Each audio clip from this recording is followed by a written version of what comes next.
ውስጥ ከፍተኛ ምሬት ይታየኛል።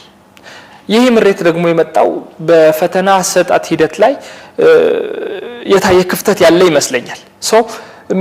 ምንድነው የተፈጠረው ክፍተት?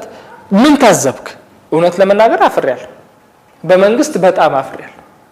እኛን በዚህ ያህል መጠን አለማመኑ ተወቃሽ ሊያደርገው ይገባል። ሲጀመር ለምን በፈታኝ እንፈተናለን?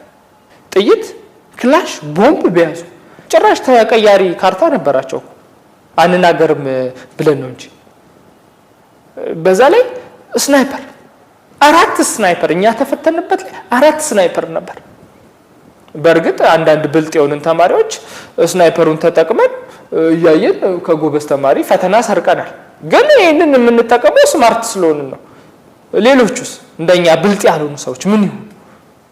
ይሄ አእምሮአቸው ላይ ምን ሊፈጥር እንደሚፈጥ አስበዋል? ይሄ እንኳን ሊሆን አይችልም። ፍጹም ከእውነት የራቀ ነው። አንተ ነበርክ? ቦታው ላይ ነበርክ?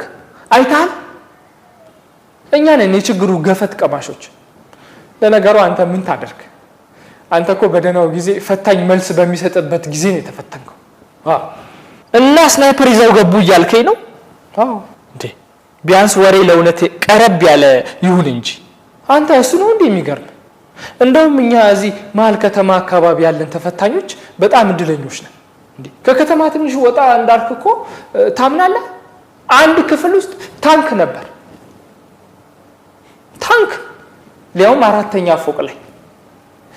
ታንኩን ከፎቁ ከመሰራቱ በፊት ይገንቡት አላቅም፣ እዛው ክፍል ውስጥ አስገብተው ይገጣጥሙት አላውቅም። ነገር ግን እዚህ ደረጃ ላይ ደርሰናል፣ በታንክ እስከመፈተን። እንግዲህ ይሄ ነው የትምህርት ስርዓቱ። በጣም የሚያሳፍረው እንደ አንድ ዜጋ